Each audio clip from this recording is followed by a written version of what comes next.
we bring you a man who, after lying flat on his back for 3 days with a bad cold, threw off the covers and said, "Good heavens, it's Sunday. The show must go on." Them was my words exactly. So now we bring you that heroic personality, that rugged thespian, that grand old trooper, Jack Benny.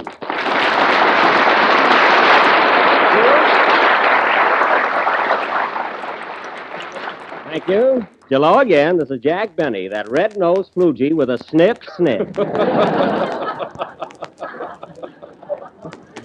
And, Don, just as you say, I deserve a lot of credit for coming down here tonight.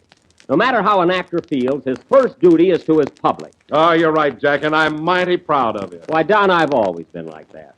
I remember one time when I was playing vaudeville in Peoria, Illinois. And even though I had hay fever and I was following the Goldenrod Trio, I went on and did that show just the same. Well, that was a real test, Jack.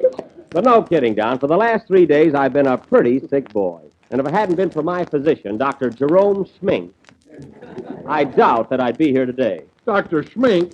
Why, Jack, I know him, but he's not a physician. He's a chiropodist. A chiropodist? Yes. Oh, well, that explains it. Explains what? Well, the minute he came into my room, he said, "Open your mouth, say ah, and take off your shoes." Now I understand. Well, how was he, Jack? Did he take good care of your cold? Well, Don, my cold isn't completely cured, but my corns feel wonderful. Anyway, I should have known he was a foot doctor. When he went to take my pulse, he had his watch in one hand and my ankle in the other. Well, I guess we all make mistakes. Hello, hero. How's the brave little soldier tonight?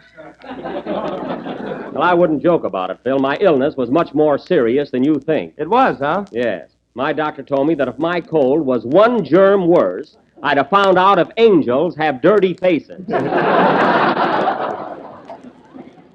You mean you'd have found out if the devil was a sissy? Listen, Phil, if you were as sick as I was, you wouldn't be clowning about it tonight, believe me. Well, I know you were sick. I came to visit you, didn't I? Sure you did. You knew I had a cold, so you figured I'd have a bottle of whiskey around.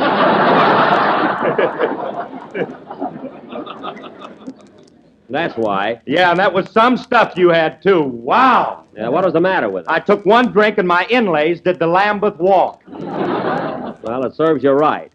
And incidentally, Phil, I want to thank you very much for the lovely gift you sent me. That was sweet. Yeah, wasn't it? What was it, Jack? Well, I happened to tell Phil I was sick as a dog, and he sent me a can of kennel ration. Kettle raced. Yeah, I didn't mind that so much, but Rochester made me an omelet out of it.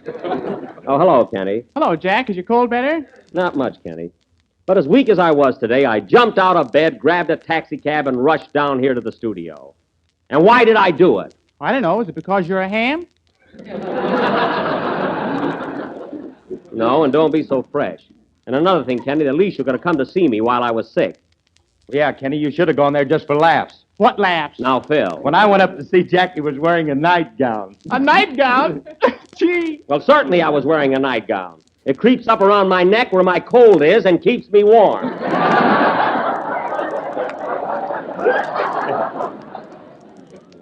There's nothing wrong with that. You should have seen him, fellas. He looked like old Mother Hubbard. Phil, one more crack out of you, and I'll go to the cupboard and tear up your option.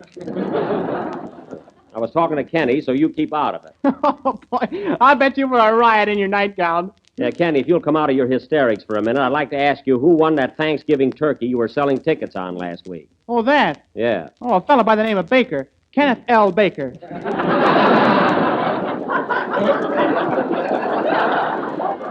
Oh, I see. Just a racket, huh? You sold me a ticket and gypped me out of 50 cents. You know what that means? Yes, Barnum was right. Tomorrow, when you get your check, think of Barnum. You know, Kenny, I'm really surprised you, of all people. Oh, hello, Mary. Hello, Jack. How do you feel? Mary, you can't possibly realize what an effort it was for me to come to work today. I was in a very critical condition. Well, it's your own fault, Jack. Here you were sick in bed for 3 days, and you wouldn't even hire a nurse. Now, wait a minute, Mary. I had a nurse, and you know it. A fine nurse. Well- All you did was paint a red cross on Rochester's coat. Well, Mary, I would have had a regular nurse, but I just couldn't find the right one. Well, of course you couldn't. What was wrong, Mary? Jack wanted a Cuban girl so he could get free rumba lessons. Oh, Mary, don't try to get laughs out of my illness. If Gee, I hardly slept a wink all week. Well, how could you with all those silver dollars in your mattress? Well, you can all kid about my sickness, but it was lucky for me that Rochester knows something about medicine. He was the only one who thought of putting a mustard plaster on my chest. Is it still there? Yes. Say, Jack, did he save your chest before he put the plaster on? No, he didn't. Why? Oh, brother, I hope I'm there for the unveiling. Say, that's right. Darn that Rochester. Now, how am I going to get this mustard plaster off? Oh, I'll help you, Jack. It'll only take a minute. No, not now, Don. Oh, I've done this a lot of times. Now unbutton your shirt. Well, okay. This may hurt a little, Jack. Oh, go ahead, Don. I can take it. You're dealing with a he-man. He-Man, hey, Mary, you want to hear something? What? When I went over to see Jack, he was wearing a nightgown. I know. He borrowed it from me. Now, Mary, you promised you wouldn't say a word about it. No kidding, Mary. Was that really your nightgown? Now, listen. Sure, didn't you see the letters ML on it? Mary Livingston. Well, I'll be darned. Jack told me that stood for men's lingerie. Oh, keep quiet, you two. I want to get this mustard plaster off. Go ahead, Don. Okay. Now, steady, Jack. Yeah. Steady. Ooh, gee. Ow! Ooh. Take it easy, Don. Gee, this is more fun than Ocean Park. Wait a minute, Don. Better not monkey with it. Say, Jack, let me try it. I can do it so you won't even feel it. Oh, no, you don't, Phil. Come on, Jack. Now, it's not going to hurt a bit. Come here. Well, all right, Phil. But if I feel one thing... Now, there you are. It didn't hurt a bit. Didn't hurt? Why, you idiot, you might have killed me. Better think, Kenny. Go ahead. Okay. Oh, look at me. There isn't a hair on my chest. The tattooed lady is gone, too. It is! Darn you, Harris. I'll have to be redecorated.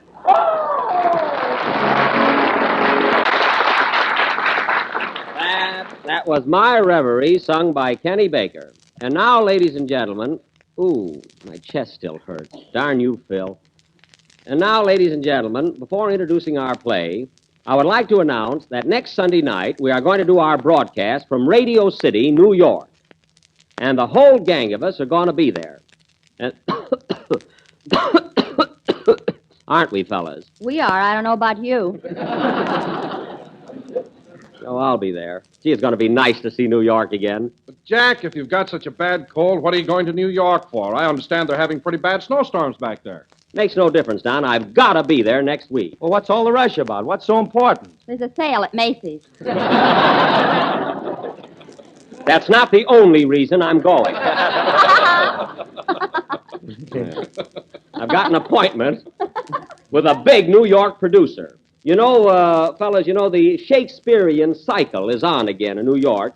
And, no, really, and this producer, he wants me to appear in Romeo and Juliet. Romeo and Juliet? Yes. You couldn't be a flower pot on the balcony. Well, Phil, whether you like it or not, that's the play I'll probably do on Broadway. And I'm quite positive I'm going to be Romeo. With my nightgown, you could be Juliet. All right. You wait till next week. You'll see. And now, folks... Oh, boy, New York. Say, I haven't been there in 2 years. 2 years, huh? Yeah. Say, I bet the Empire State Building is wearing long pants now. Yes, Kenny, and the Chrysler Building just had pups. And now, folks... I don't know anything about pups, but I do know that men, women, and children are crazy about Jell-O. It's tempting, economical, and easy to make, so look for the big red letters on the box. Don, that's positively amazing. When you started out, I didn't even suspect that you were going to talk about Jell-O. You didn't? I did. Well, it just goes to show you. But what, I don't know. And now, folks, we must go on with our play. This being the climax of the football season, tonight we will bring you our annual drama of the Gridiron, entitled Hold That Line, or One Moment, Please.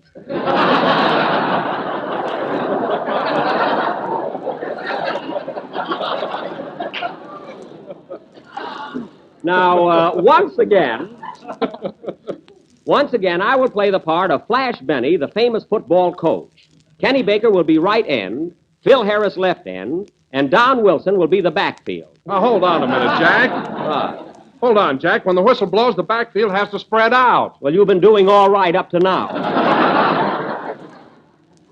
Now, let me see. Say, Jack, am I going to be in the football play? Yes, Mary, you're going to be a beautiful co-ed watching the game way up in the grandstand. Oh, no. I want to be down on the field where the dialogue is. Well, I don't know, Mary. We let you in the game last year, and every time the players went in a huddle, they came out with lipstick on. Now, you can't play. Oh, yeah? Yeah. Well, you got a fat chance of winning the game without Butch Livingston. Oh, all right, Butch. But if you're going to play, take off that silly hat. Lest the cheering section give you the Bronx salute.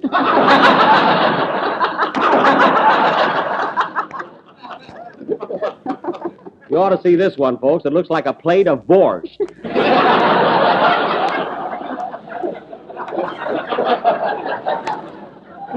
It's even got 2 potatoes in it. And now, folks, while we all get into our uniforms, Phil Harris and his uneducated collegians will play... Wait a minute, I'll take it. Hello? Hello, Mr. Benny. This is your nurse talking. Oh, hello, Rochester. What do you want? Well, I was a little worried, so I thought I'd call up and see how you're feeling. Well, that's very thoughtful, Rochester. I'm feeling fine. You are? My. What's the matter? What are you my-mying about? Oh, nothing. See you later, boy. Now, wait a minute. Why were you surprised when I told you I was feeling fine? Well, What? you know that cough medicine I've been giving you all week? Yes, what about it? You ain't never gonna have dandruff in your stomach.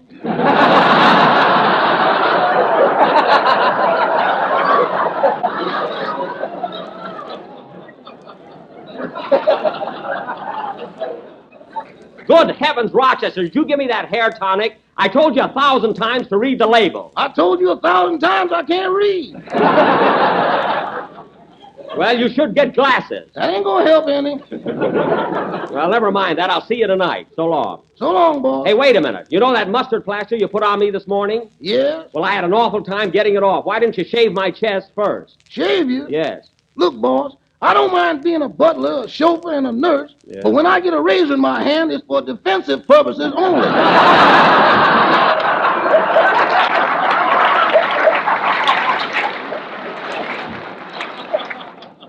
All right, I'll take this up with you tonight. Goodbye. Oh, wait a minute, boss. Am I going to New York with you? Yes, Rochester, you're going. Hold everything, Harlem. Here comes your sun-kissed orange blossom. All right, go get excited. Goodbye. How do you like that, fella? Isn't that awful? I've been drinking hair tonic all week. Well, that won't hurt you. Look at my guitar player. He's the picture of hell. Yes, but if you ever take that stool out from under him, watch out. Go ahead and play, Phil. We've got a long sketch to do. That was Girlfriend of the Whirling Dervish, played by a boyfriend of anyone who's got a girlfriend.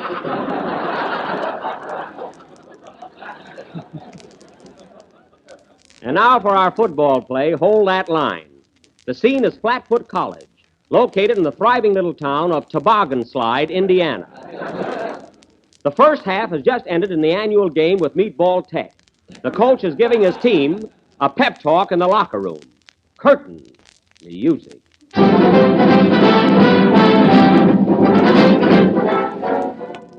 Now listen, men. In this last half, we got to get in there and fight. Don't be discouraged. Why, that other team are a bunch of spineless jellyfish. Why, they're yellow. Yeah, but we're black and blue. Oh, let's not get technicolor. Now listen, men. We've never won a game from Meatball Tech, but today it's a cinch. What do you mean, a cinch? The score's 65-0 in their favor. Well, we're still young, aren't we? Now, we can win this game if you guys will put a little pep into it. Especially you, Harris. In the second quarter, you had a marvelous chance for a touchdown, and you stopped right in the middle of the play to comb your hair. What was the idea? Well, I want to look good in the newsreel. Oh, you do, eh? And incidentally, I hate show-offs. The next time you get the ball, run with it. Don't truck on down. Well, I got rhythm. Never mind. And you, Wilson. Oh, I'm sorry about that one fumble, Coach. One fumble. I thought you were playing drop the handkerchief.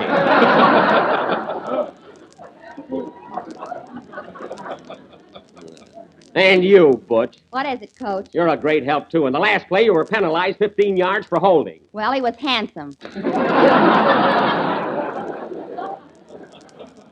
Handsome, eh? I wouldn't care if he was Clark Gable. We're playing football. Gee whiz, Coach, I'm doing the best I can. I'll say you are. We haven't played a team this fall that you haven't given your phone number to. Well, it's a long winter. Fine bunch of athletes. Hey, Coach, What do you want, Baker? you remember when I was running past the 40-yard line and I dropped the ball? Yes? Then I picked it up and dropped it again? Yes? And then I picked it up? Yes? And then I dropped it again? Well, what about it? Wasn't that aggravating?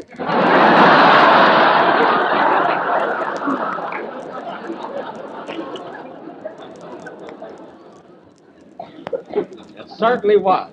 And incidentally, Baker, what's the idea of playing football in a sailor suit? I thought it might rain. Oh. Well, I'm not taking any chances in the second half. I'm going in the game myself. Okay, man, now let's get out in the field and give them a real game. Wait a minute. Come in. Telegram for Jack Benny. Take it, Butch. Okay. Maybe it's an offer to play Notre Dame. Oh, Jack, this wire's from New York. It's from the Acme Hotel on 14th Street. 14th Street, huh? What does it say? It says, can offer you excellent accommodations during your stay in New York. Rate $6 a week. Bath on every floor. Just follow the arrow.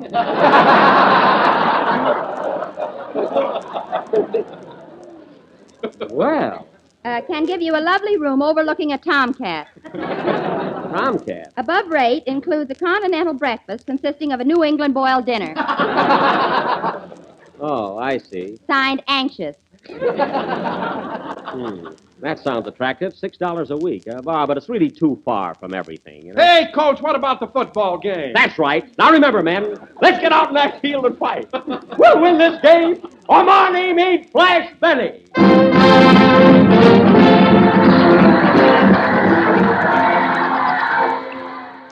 Here we are, folks. The score is 65-0, and the second half is about to begin. Meatball is already on the field, and here comes Flash Benny and his Flatfoot team. Flatfoot is going to kick off the Meatball, and the crowd is on pins and needles. Don't they have seats here? Shut up. And there's the whistle. They're lining up. Flash Benny is about to kick off. On your toes, man. He's running toward the ball, and there's the kick.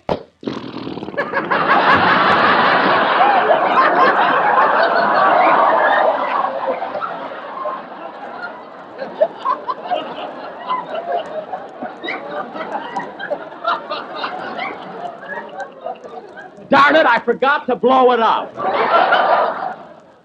Give me another ball, fellas. Here's the watermelon, Coach. I don't want that. We haven't used a watermelon since we played Alabama.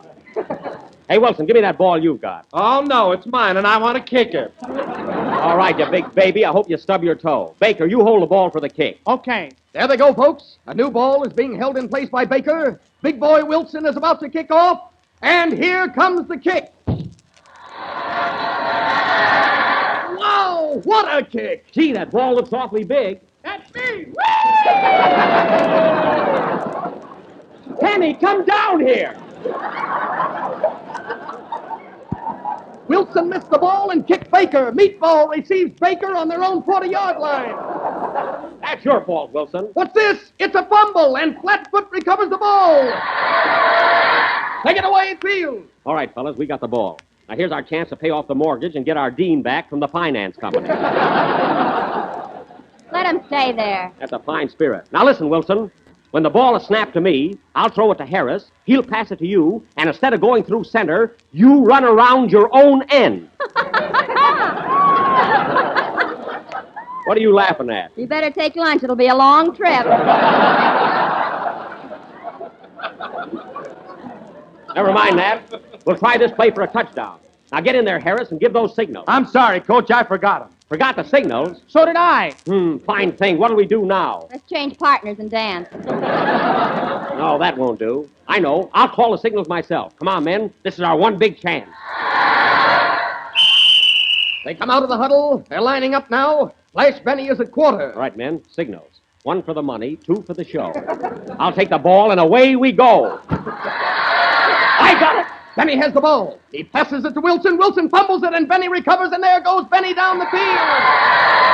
What a burst of speed. Look at him. Wow.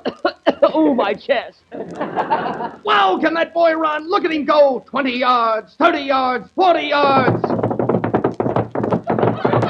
And here comes Seabiscuit. They're turning for home. It's Seabiscuit to front by a nose. War Admiral second by a length and a half. And here comes Benny on the outside. They're in the stretch. It's going to be a driving finish, folks. Seabiscuit and Benny are neck and neck. They're nose to nose. Benny sticks out his tongue, but it doesn't help. And here comes a white horse on the outside. Hi-ho, Feather! Oh, what excitement! And here's the finish, folks. It's the Lone Ranger first by a length and a half. The Giant second. Benny third. And Louis the 14th. Ah, what a game, folks! What a program! What a waste of time. You said it, play, Phil. This is the last number of the 9th program in the new Jello series, and we'll be with you again next Sunday night at the same time, broadcasting from Radio City, New York. Say, Jack, you better buy some galoshes. You better buy some galoshes. You know it's snowing in New York. Oh, I won't need them. I'll have Rochester carry me piggyback. Good night, folks.